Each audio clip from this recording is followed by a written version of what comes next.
door hanger for a super freak. Why do I keep saying super freak? It's terrible. Terrible, terrible, terrible.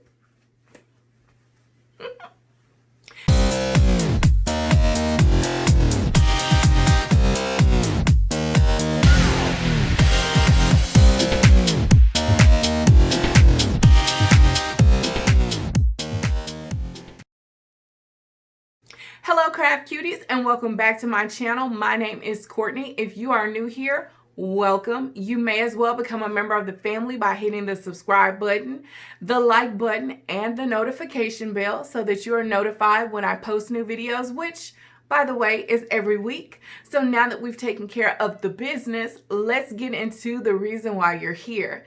It's the fall, y'all. It is fall. It is my favorite time of the year, and it's the time of the year where we update our homes, our porches, our doorways to reflect the season. And I had an opportunity to create a new door hanger for a super sweet sister friend of mine to bring a little bit of the season to her home, and I had a ball doing it. So whenever we create videos for this channel, it is our first time doing it together, but we make some amazing things. So if you want to know how to make a door hanger to create something new for the season, to add to your home, spruce it up a little bit, then just keep watching. We're about to get into it. To begin this project, I used the Cricut to create the stencil for my wood round. You can freehand this, but I'm not that talented, so I had to use my Cricut. For our supplies, what we'll use is a wood round, a ruler, your stain, the paint color of your choice, a measuring tape, paint brushes, twine, scissors, a permanent marker, sander. It sounds like a lot of supplies and a lot to do, but I promise you the payoff in the end is worth it all. So we're gonna take our sanding block and sand it ever so lightly. You'll notice that with my wood projects, I like for my lines to be horizontal. So that's how this project is going to be. I'm going to take my ruler or my measuring tape and measure out the size of the round to find the center point. And once I find the center point, I'm going to go just slightly below that center point because I have to leave room for the floral that goes at the top of this project. So I'll take my ruler, my permanent marker, and mark off that slightly below the center point. I use a permanent marker because I'm going to be painting and staining, so I want to be able to see it. So I'll place my stencil where I think that it needs to go. So the original idea with this stencil was to stain it and allow the natural wood to shine through at the top, and then stain it completely and allow the stain to shine through at the bottom. But we'll have some hiccups along the way. I'll show you that process. We'll stain this project completely across the top and the bottom because, again, the purpose is for the stain to shine through on the bottom and the wood grain to shine through on the top. So pay special attention to the sides as well because stain tends to drip, so you don't want those drips to show up on the dry piece. We'll allow this piece to dry and then add the bottom stencil. Once the stencil is added at the bottom, I'll take my paint coat and paint below the line that we've drawn here. So I use my Farrell Calhoun Smoky Wings paint for the bottom paint. To use your paint to paint the bottom and paint the sides as well.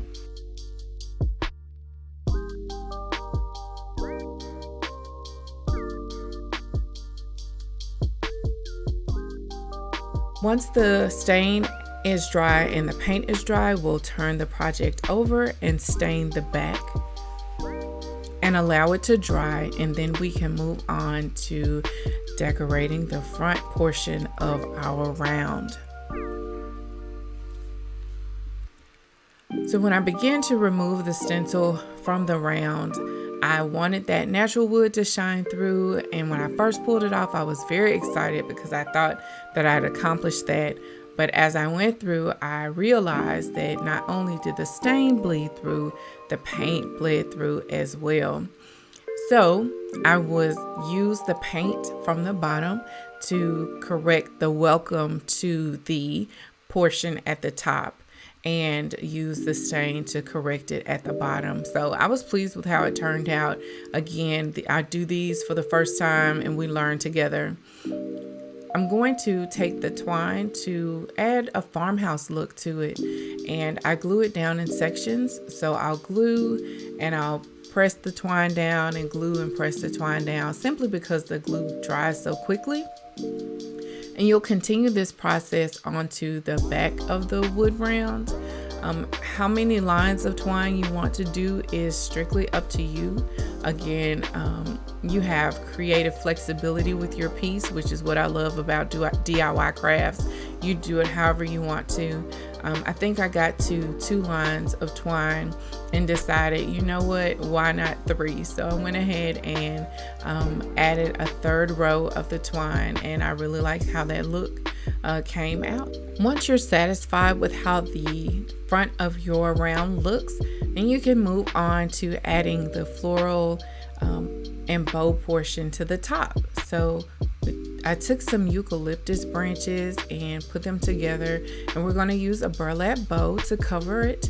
I took a strip of the burlap ribbon, put it behind the eucalyptus branches, and we're going to add the burlap bow to the front to hold it all together. I used E6000 and the glue gun, but I despise the way E6000 smells. So if you have something that's better, please leave it down in the comments. But I'm going to use the E6000 and the glue gun to secure the bow to the eucalyptus branches. Again, noting that this is going to be outside, you want it to be as secure as possible. And I'll take that strip that I cut and glue it as well across the center of the bow to pull it all together.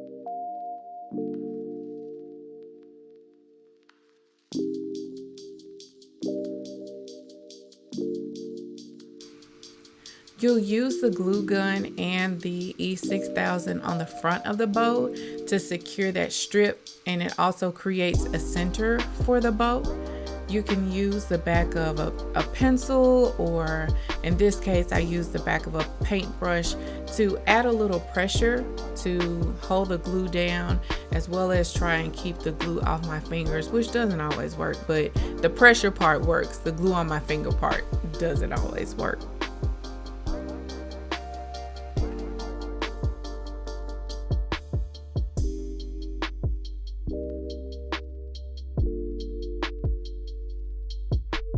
Once that's all set and in place, I'll take the E6000 again and my glue gun and glue the bow along with the eucalyptus branches to the top of this round.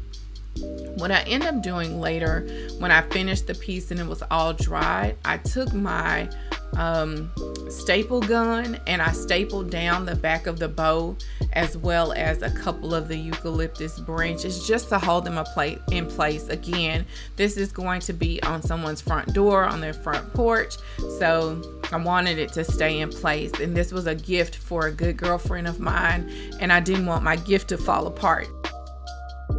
So once I have the bow all in place, of course the tails of the bow are kind of long, so I cut those off and cut the V into it to make it pretty. I end up cutting it a little bit more later because it was just a little longer than I wanted it to be, but you can always cut them and kind of move the tails of the bow over to the right or the left so that it doesn't cover that welcome sign. But in the end, I was very pleased with this round, especially for my first time trying this. I was pleased with the way that it came out, and I did my lessons learned for the next ones. But you'll see in the next few frames of what it looked like, and I think that it turned out great. I also had an additional round that I stained it, And I purchased some handles. I use my drill bit to drill the handles in place, or the screw holes. And you can use this in your kitchen, on your countertop, decorated with a floral arrangement. You can put it in your guest room. You can add a stencil to it. The options for it really are endless. But I haven't decided what I'm going to do with it yet, but it's definitely going to have a place in my home. I love the way that it turned out, and it can be useful for so many things, especially since it has the handles on it. And it's very sturdy, so it's a nice decorative piece to add.